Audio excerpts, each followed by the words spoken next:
The ultimate evidence of the Holy Spirit in our lives is not signs, miracles, wonders, gifts, tongues, faith, hope, or holiness. The greatest evidence of the presence of the Holy Spirit in us is love. There are three things that will endure: faith, hope, and love. And the greatest of these is love. Love is how the world knows we're followers of Jesus. Love motivates us to minister to the least and the most difficult of these, and in doing so, to serve and love Jesus.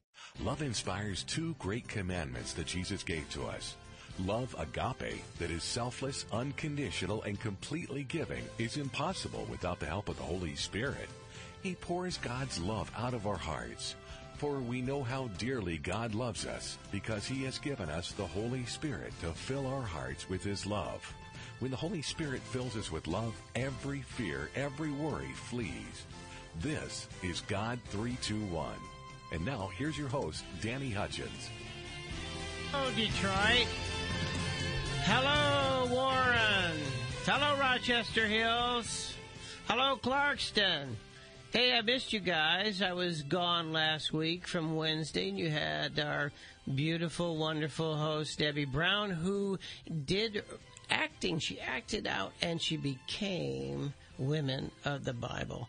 You know, we've got so much good feedback from her performances and how that she had blessed you through these performances. Debbie and I were gone. It was my 65th birthday on Friday, so to tell you a little bit about me, and then my wife's 60th birthday is today on the 18th, plus it was our 42nd anniversary over the weekend. So you kind of bunch it all together so we can have one party. We don't spread it out. We want to be efficient, you know, and then we escape from our families, and we had a great time, but I missed you. You know, and we're back here today with Dr. Ray McKinley, and with his son, Brian. Yes, McKinley. It's good to be here. It's good to have you. And you just said your son just graduated from? Full Sail University in Orlando, Florida. Wow, in Orlando, Florida. And you picked that one right? You get out of the winters, and you had a good time in Orlando, Florida. Oh, yeah, it was fantastic. Yeah, what was your degree program? Film. Okay, fantastic. And, well, you're here today to talk about ethics. You started we were here last Monday. Correct. And you are a dentist. That's it. Yes, and you have a full practice. Yes. And you teach high school about ethics. You have a program in high school. You've had a continued program. You have mentors that you break in so that you can teach and you demonstrate, and you have people mentoring about being ethical. That's correct. Let's just back up and catch our audience up. Recap that a little bit. Yeah, recap that a little bit. Yes, we just found a need in the business community that the missing piece in these kids' education coming into the workplace was the understanding the importance of ethical behavior, or to be people of character in the workplace. And so the class really is designed to teach the students that. And it's more than knowing right from wrong. It's about taking the initiative, being self-directed, being purposeful, coming to work to give, not coming to work to get. Things of that nature are so important to us as employers. And as I presented this to the high school as a missing piece to the educational process that students were going to, and they're being ill-prepared for the workplace and for college for that matter, they really understood the importance of it. And we began 7 years ago teaching a class called Business Character Values, which focuses on being a person of character. Yes. Yeah, and that's very important. And you have had so much good feedback. You told us one story, which I'd like you just to repeat on a young lady in your class who just fought you tooth and nail, you said, and question. Tell us that piece, because that was so interesting, the outcome of that. Well, it isn't unusual for a student to resist my teachings and my presentation early on in the year. Brian could attest to that, because I throw so many curves at them that are so different than what they're used to that they just get really frustrated. But through their frustration, there comes new awareness. And new awareness comes new knowledge. So we would have students who'd fight us all year. It's a 2-semester class, and we'd go right on through the year, and they just cross their arms and just resist. And I had one student who just fought me all the time. She would speak up in class and not agree with this and not agree with that. I'd see her pouting in the back of the room. And but I said, someday she's going to get it. Someday when she goes out into the workplace and goes off to college, maybe all these things will resonate to her and it'll all make sense. Well, I saw her about 3 years later at a graduation party. And she came up to me and she said, "Oh, Dr. McKinley, the stuff you taught me in class, I used all the time in college. I used it all the time at work. It's the best class I ever took." And I went, "Oh my gosh, what happened to that girl?" But I think what happens is the situations that people get themselves into, and they recognize the problems that results because of a lack of character. Then they start looking and saying, this is not who I want to be defined as a person. And I need to find another way to look at this. And it's how we respond to the situations that determine our character. Yes. It's how we respond that determines our character. It's not what we say, it's what we do. Yes. Yes, it's what we do. Yes, what we say is important, but it's what you do, because the activity makes it so. And so many people are not their word. And it's important to be your word. It's important to be your word. Mm-hmm. What does Christ say? Ethics is important to God because God is holy. He is 100% truthful. There is no lies within him, and he hates a liar. It says, the Bible said, what does God hate? List number 1 on top. I hate liars. I hate deceivers. I hate pretenders. Okay? I hate heretics. So you can go down the whole list. If you Google it up and say, what does God hate? The list comes rolling out. But truth, he wants us to be truthful. Well, there's a lot of reasons for us today in today's society to pretend and put on pretense and be somebody we're really not. Yes. And it's a lack of authenticity that really would reflect your lack of character. Yes. Because being a person of character is being authentic and real. It is. It is, and it's, in who you are. And the other thing is we suffer in this country, because we're ashamed of ourselves more often than not. We don't know who we are, at least we profess we don't. We have proliferation of psychiatrists and psychologists, and their whole issue is you're fearful. Well, most of the time we're fearful that we're going to be found out because we're pretending to be something that we're not. So we become paranoid because we project our own, and then we continues our own paranoia, but we try to be something that we're not, or be someone else that we're not. Well, we've come to a point where we want to meet the approval of others.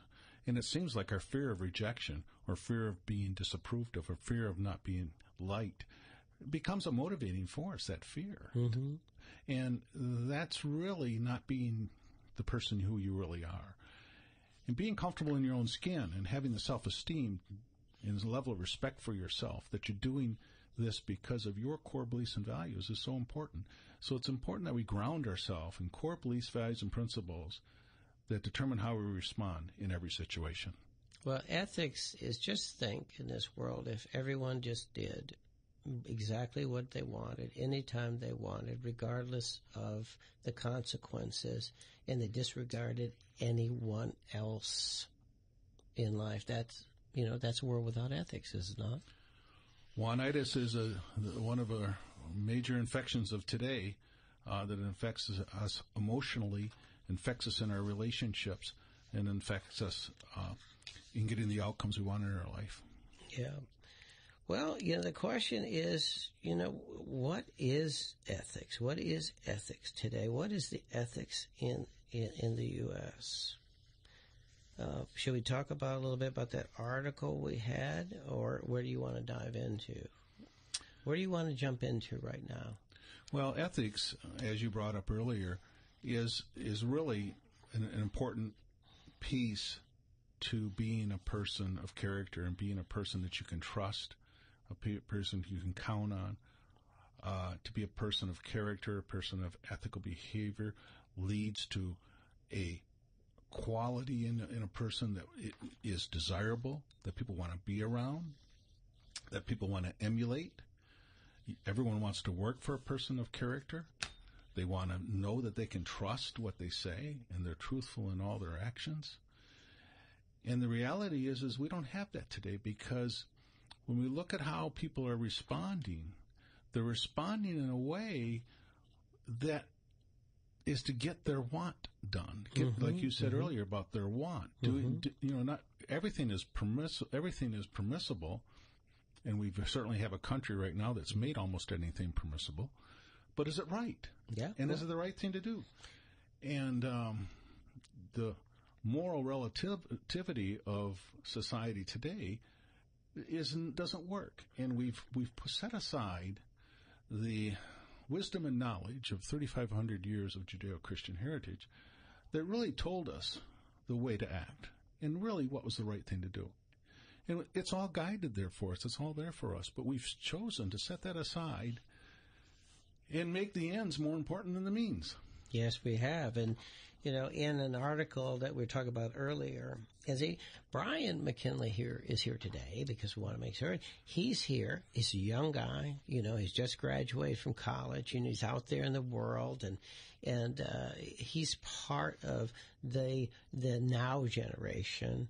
And he's here to add to us, to tell us what it is, because you live in today even more than your dad and I. We came from a different past, a different heritage, but you're out there, you're living in this world where the article I see is people say, what is ethical today? And they talk about ethics, and you say, well, the most important thing in life is to get exactly what you want, whenever you want it, and by whatever means necessary.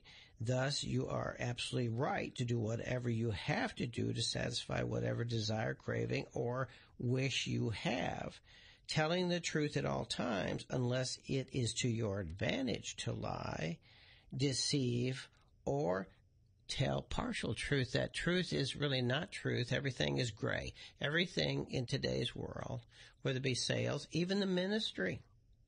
Even ministers, we talked about, we should need to talk about the school because it's in the paper, the superintendent of schools. Everything is gray. Truth is gray. There is no absolute. It's whatever you need to do at the time you need to do it. What about that? You were telling me about the paper, what was in the paper about the school superintendent. Well, certainly if people have been kind of following along with this story coming out of Atlanta, and the superintendent of schools in that district, along with many of the principals and teachers, have been condoning cheating and encouraging cheating on national test scores to improve the scores of their students so they could receive more money from the federal government. In fact, many of them received awards and recognition on a national level because of their improvements. Maybe the improvements reached such a high point that they decided to investigate it and found out that, hey, they're actually directing the teachers and the principals to do this so that the scores would be higher. And what message does that send to the young people of today? Well, if you take it from another side, Brian, you can comment on that, but we also have had for years where a district, wherever that district is, cannot keep up. The kids are not passing the grades, and they're having a very difficult time, and then teacher evaluation. But what they've done is gone to coaching where you have a test coming. And what you do is you coach the actual test. You coach the test. You teach it over and over and over and over and over until the kids can take it and pass. That's not ethical. It's not right. You can make it whatever you want. That's not education. That's not learning. It's justification. It's justification. It's justifying that in order for us to solve another problem we have, which may be not enough money to teach what we need to teach, maybe we need to tell these little white lies over here and cheat over here so we maybe can serve the greater good, as you would see the greater good, which is having more money. Well, the other part, though, is making our children or parents seem to feel better because our Johnny or our Mary happen to have passed the test, but they've been coached to pass the test. It's not because I studied. It's not because I understand the subject. It's because I parroted out answers, but I graduated. That's stealing in itself stealing from your kids to do something like that. Yes. Because you're taking their education away. You're taking their opportunities to learn. You're taking their opportunities to critically think away. Because we can't say, no, we're not. See, we have a hard time telling the truth about a system's performance. We're seeing that all through everything. We're seeing it in police forces in the country. We're seeing it in employees filling out forms. People come in and they fill out their employment form. They ask to bring in a resume, and then they don't have an expectation you're going to check it anymore.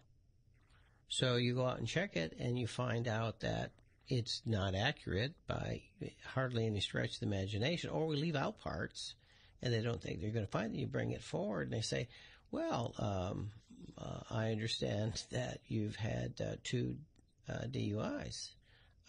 What about that? Well, I'm doing real good, and I'm trying to avoid the 3rd. But I don't disclose that. Yeah. And the same thing with drugs. We have drug screen testing at the Hydro, the company that sponsors this. And we'll have people come in, and they will go take the test, and they say, well, we're good. We'll go take it. They come back positive. I say, well, that's a mistake, for marijuana or, for hard drugs. Let me take it again. And we'll say, yeah, okay, fine. Go take it again. We don't want to live on mistakes. Come back. Second one's positive, too. And then what do you say? Well, no, I don't do drugs. Then what is the answer here? What is the answer? You do or you don't. We even had one gentleman that convinced us to give him a 3rd shot. It came back positive too. So I called the doctor and say, is there any problem with your testing? He said, no. We verify everything. People they lie to lie, and then they've lied to themselves so long that they believe their lie. That's right. But and we talk about, no one wants to take responsibility for anything, and that's that gentleman. I'm not on drugs, but you have 3 positive. I'm not on drugs. That's why we now have to worry that you have done something wrong because you blame it on misfortune or... Well, we talk about this quite a bit in the class, and we talk about it quite a bit in our office, and when I've been coaching other businesses and organizations to be people of character and then elevate their culture of character. Well, blaming is huge, blaming and making excuses. And the reality is, when you blame and you make excuses, you can't be a person of character. It's impossible for you to have in-character behavior if you're blaming others and making excuses. Because the reality of blaming others and making excuses is that you're not taking personal responsibility. And when you don't take personal responsibility, you are blaming, you're being a victim, you're making excuses, you're being unforgiving. It leads to short-sightedness, apathy, rejection, resistance, hypocrisy. It can lead to a whole host of things. And yes, there's an epidemic in this country of not taking personal responsibility. We have a country right now which is doing everything they can to abrogate us not taking personal responsibility because they've stepped in and are trying to do everything for us. Or things that we aren't willing to do for ourselves, we then turn for the government and ask them to do it for us. It's not too different than making our parents responsible for us when we're growing up and not taking personal responsibility because our parents have been responsible for us. And then when we grow up, we just turn around and we look to the government to be our new parent. Well, there's something wrong with that when we look to the government to be our new parent. And again, there's a point in time in a person's life where they need to step up and say, I'm going to take personal responsibility for the things that happen to me and the things that are the outcomes I get. And they need to start looking at what I call the response model.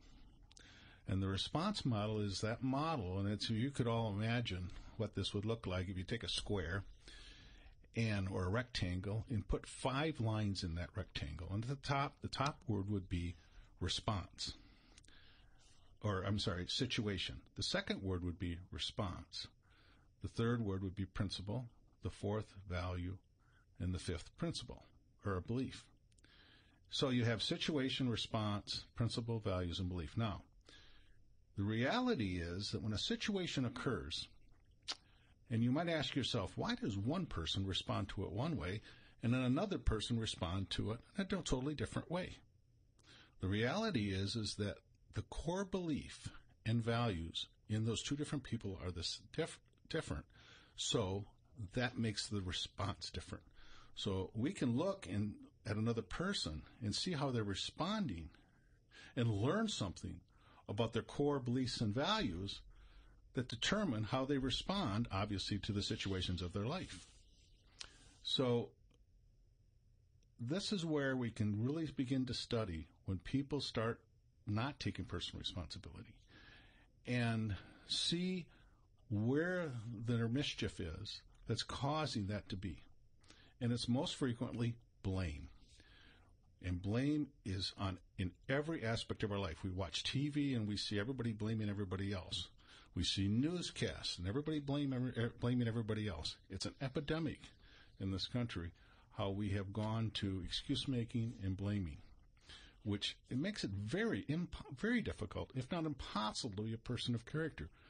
And if you're in an organization where everyone is in an office place, in a workplace where everyone's blaming everybody, you don't have an office of character. To the contrary, you have an office that has very little character, and it leads to a whole host of problems when you have everybody in that office not taking personal responsibility and pointing the finger at somebody else. Historically, in my office, one of the cutest things that we would always get a kick out of would be when something came up, when there was a problem. There was this person in my office that I had obviously had hired at some point their name was They, They, because they really was responsible for a lot of things in the office that I never knew they were. So, and they was on your payroll. They was on my payroll. They was on your payroll. So whenever something went wrong, they did this or they did that, and I said, "Who is they?"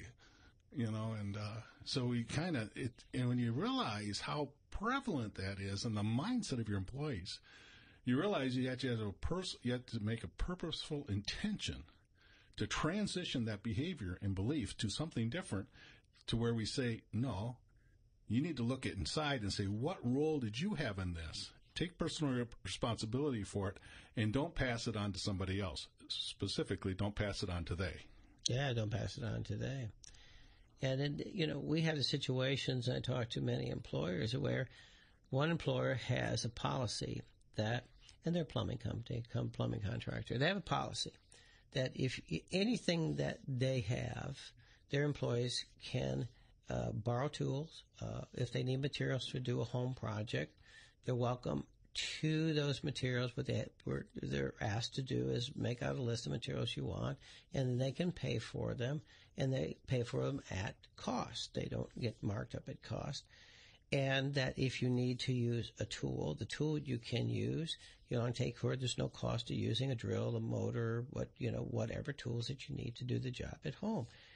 And the owner tells me that he is still stolen from that people, even though he has a policy, you just need to ask, and there's a process, that his employees steal from him parts and tools constantly because they just will not just simply come and ask for it. He doesn't know why, because the policy's there. The company wants to provide and aid that. He just knows they don't want to take down to, write the material.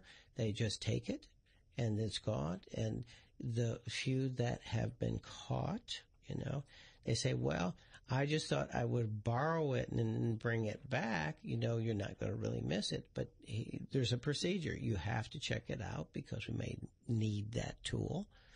And we can't give it to you that day because we have a job, but you might have to wait 2 or 3 days.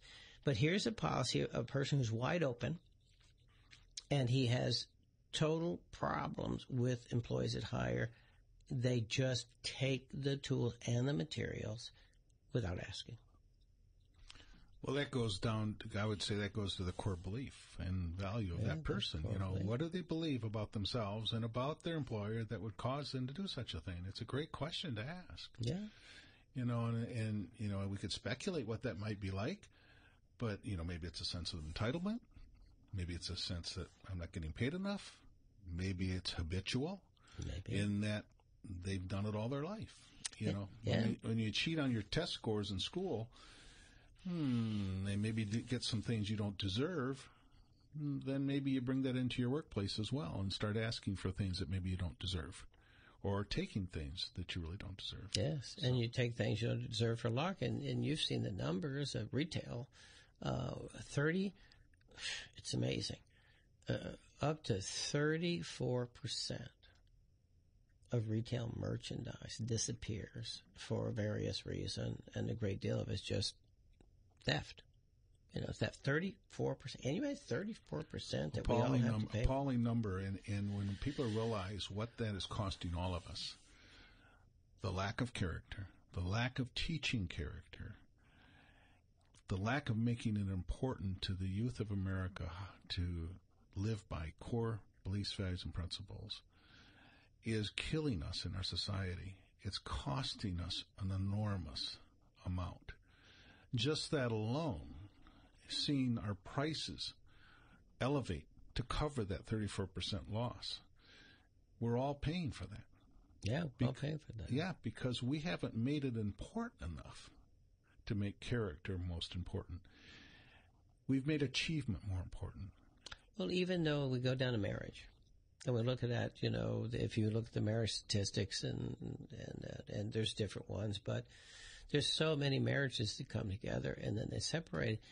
And people, the honesty, when you're dating, Brian, and you're going out with a girl, and a girl going out with a guy, what we're looking for is to discover the person and personality, the qualities of the person, yes? Yeah. You want to discover the qualities of the person, and that it's not just hopefully not just a hormone rush, and you get the hormone rush and you want to get married. You want to marry a person of character. How can a marriage even have, a hope if the person that you married is not the person that you thought married and has a good foundational base of character, of being honest? Because if they're not honest with you, then what's the basis for a relationship?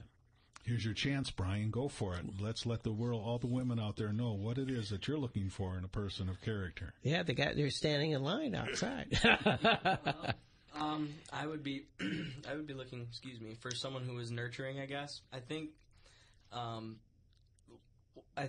of the most important things in any relationship is the ability to communicate and to understand one another.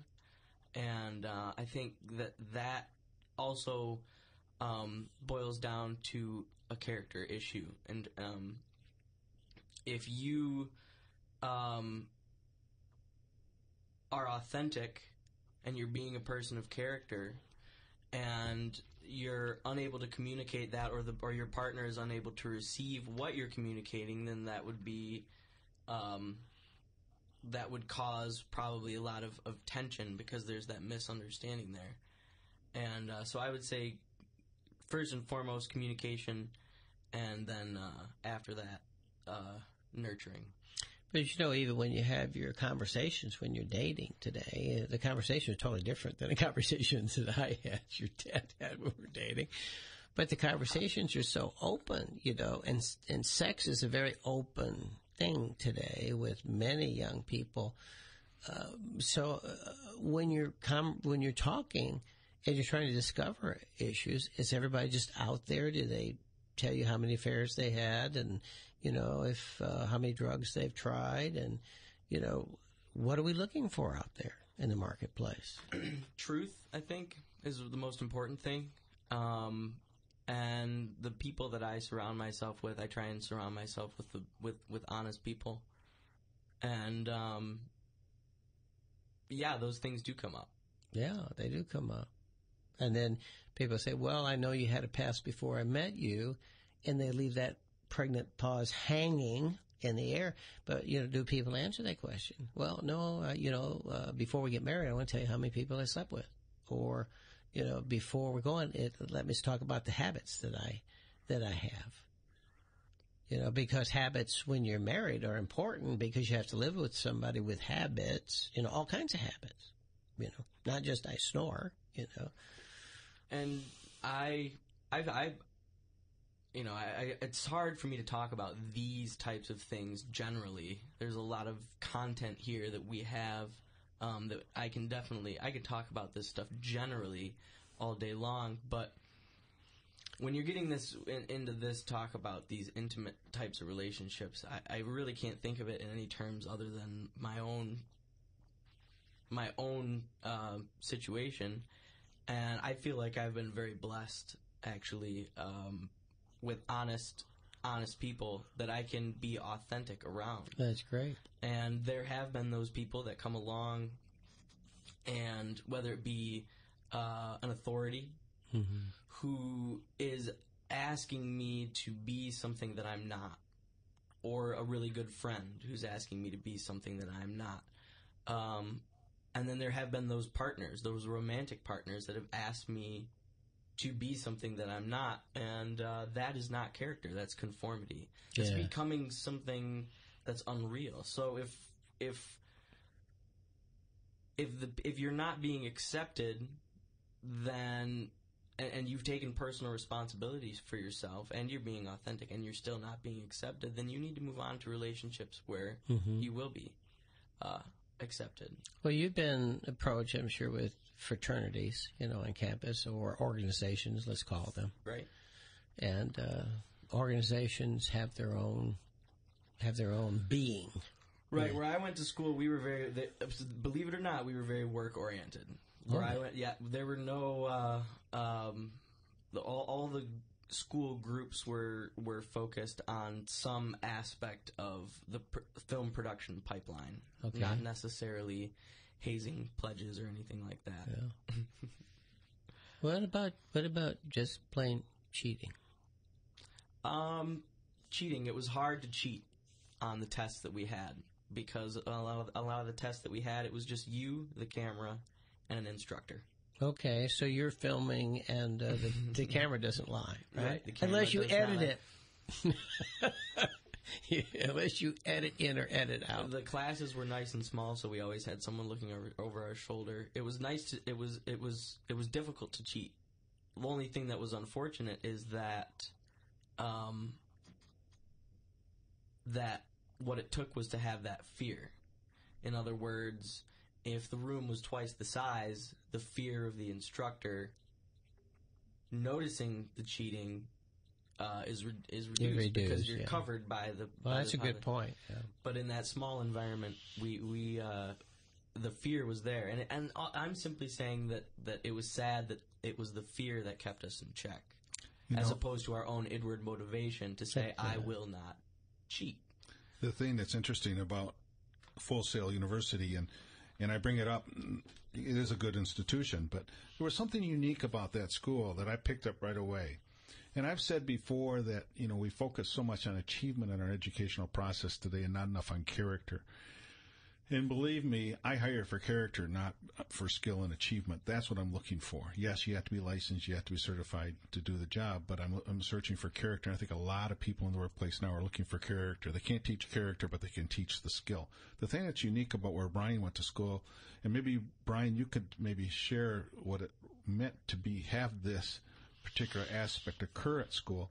You not only got a GPA, but you also got what was called a CPA. It was a GPS. GPS. Tell us a little bit about the GPS. The GPS, oh gosh, if I can remember, I don't.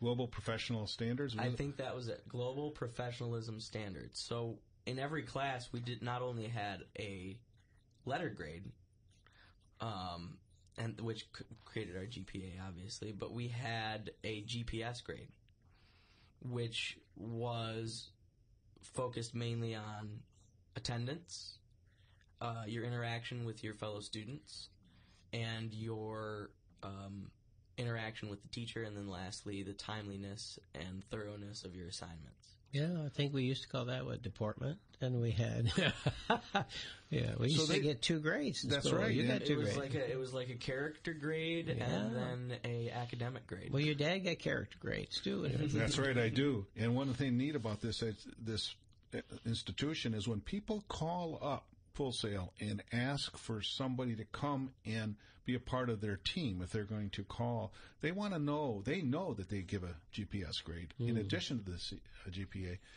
And more often than not, they're more interested in that character grade than anything because they know they got the content. You can't graduate without the content. But what is their character? And that's what people are looking for. Well, today. that's really great. But see, in employment, that's what that owners hopefully are doing, and that's what we have to begin to do is when we hire people. And that's in the beginning that everything counts because no one really wants to fire anybody. And then people believe that they get fired. People don't get fired. People fire themselves, in a given situation. It's rare that a company's going to invest a lot of money training you, taking you through there, and then they just fire you. And people don't understand.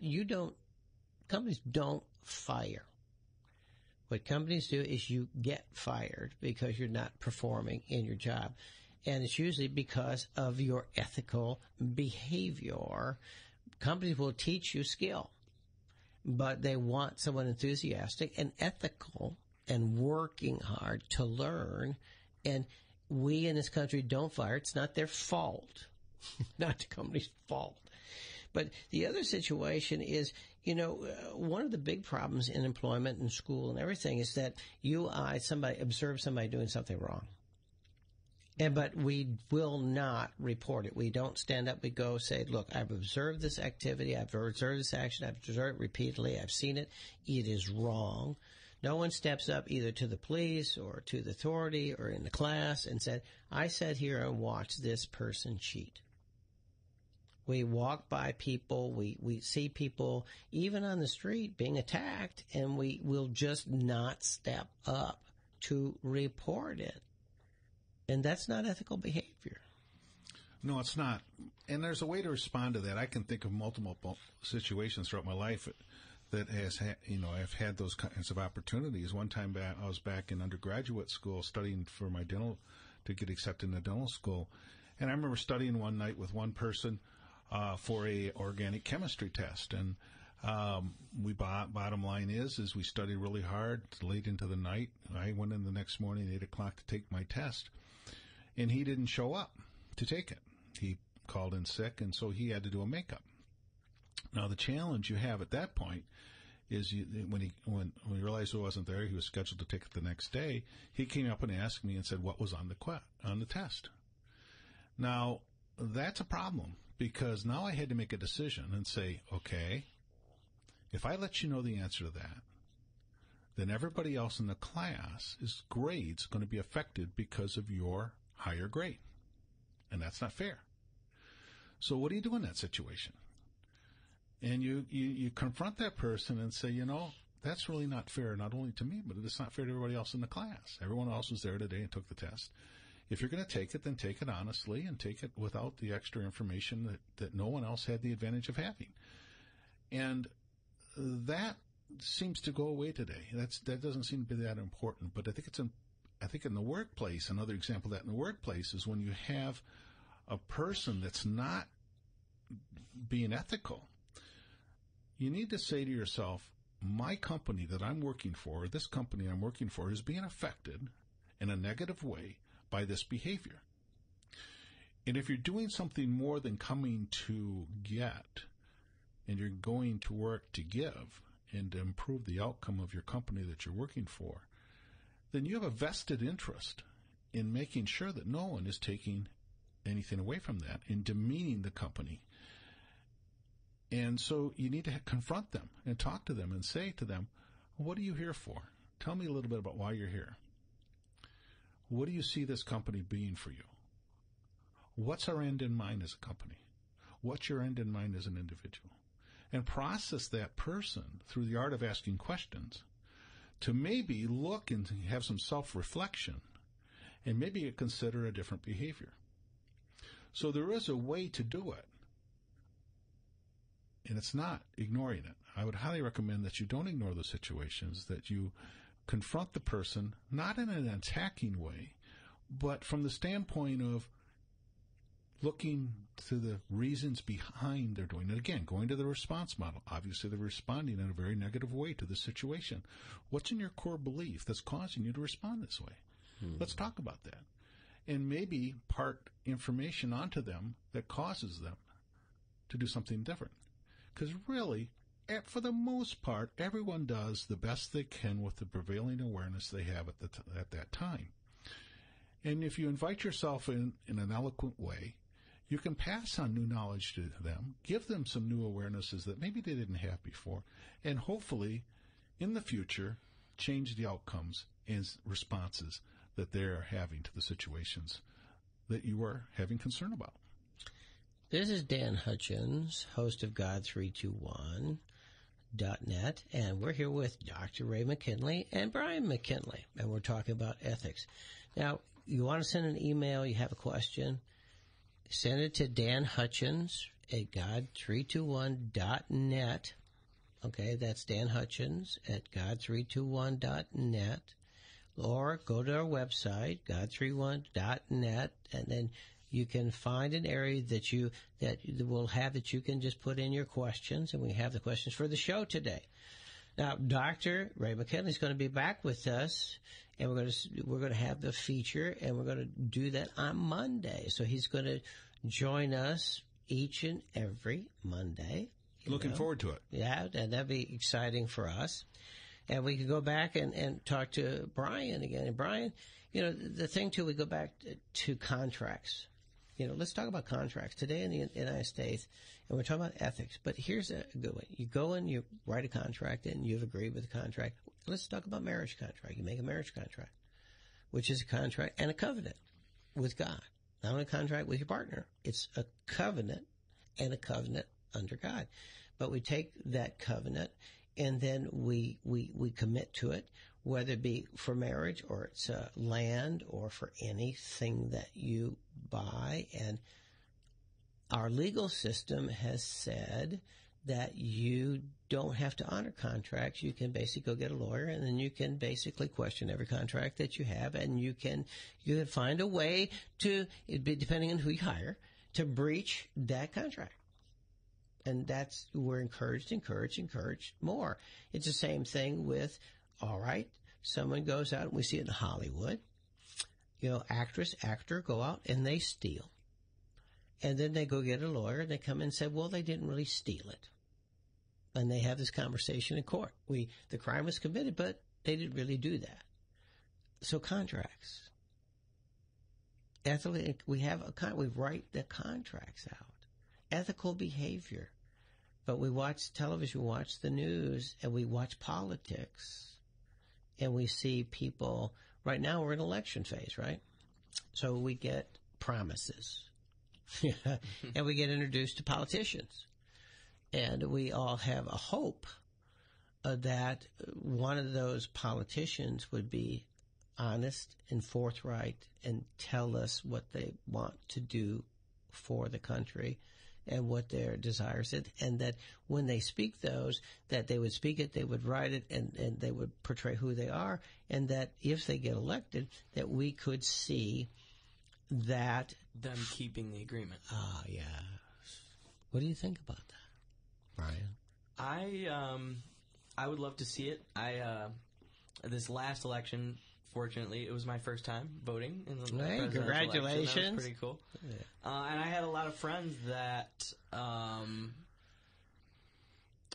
were hearing things and were hearing promises of hope and change, and I have always been a little more wary than that. And it was funny. It was interesting to see all these people get all geeked about the transition that was coming. And in my mind, it was just, this is just another politician. Is he gonna play the game, or is he gonna do what he says he's gonna do? And contracts, like a written contract, it's funny because the reason the written contract exists is because the verbal contract historically can't be kept. But now we can't even keep the written contract. Is that sad to me? Absolutely. But I think with a lot of these things, like I said, I can talk about them generally, but until I, as an individual, start taking personal responsibility and saying, I will honor the contract, they may not.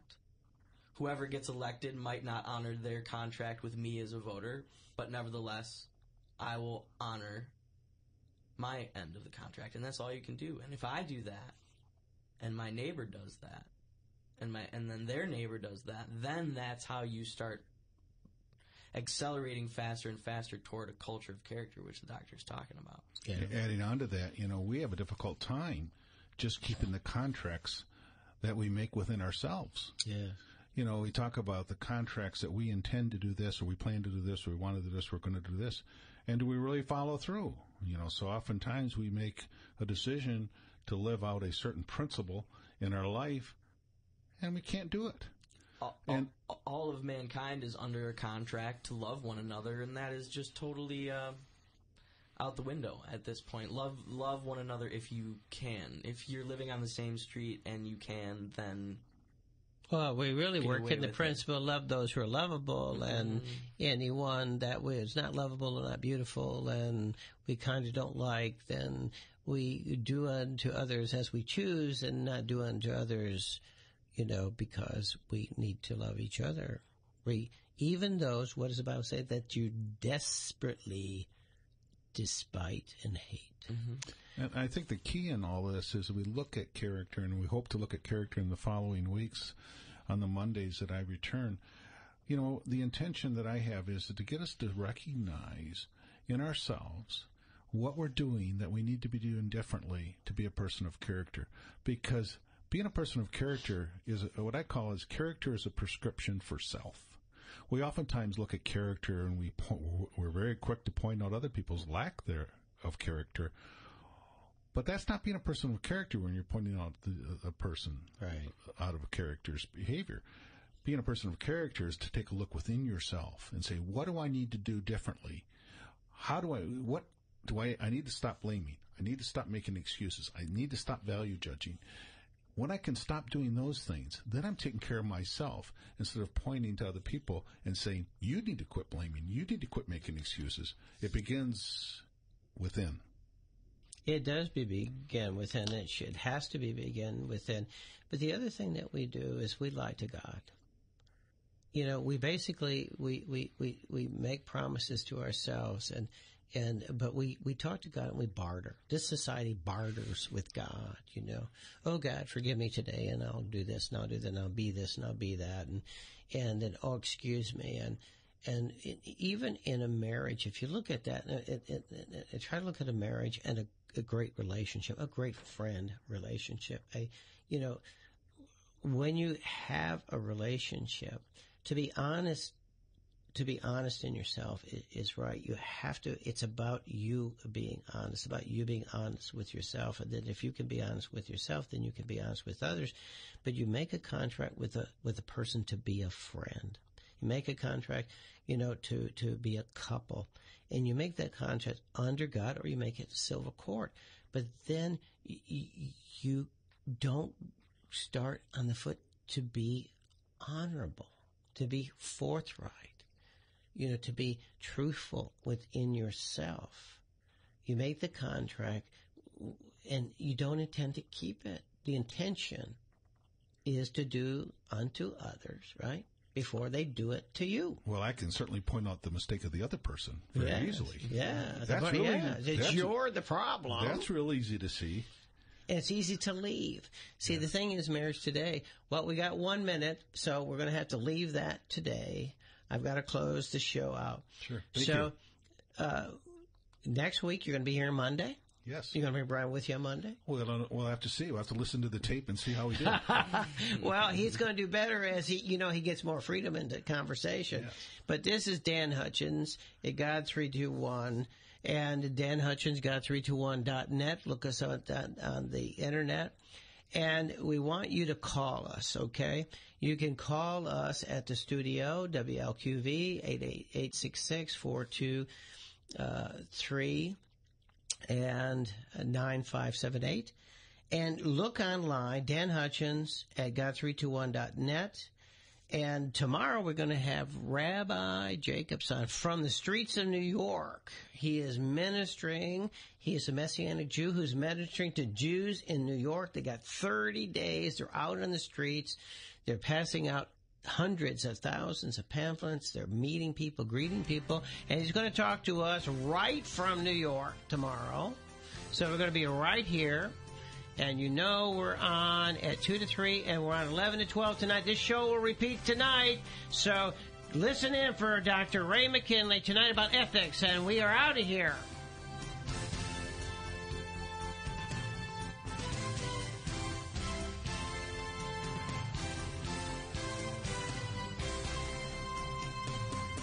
Thanks for listening to God 321 with Dan Hutchins.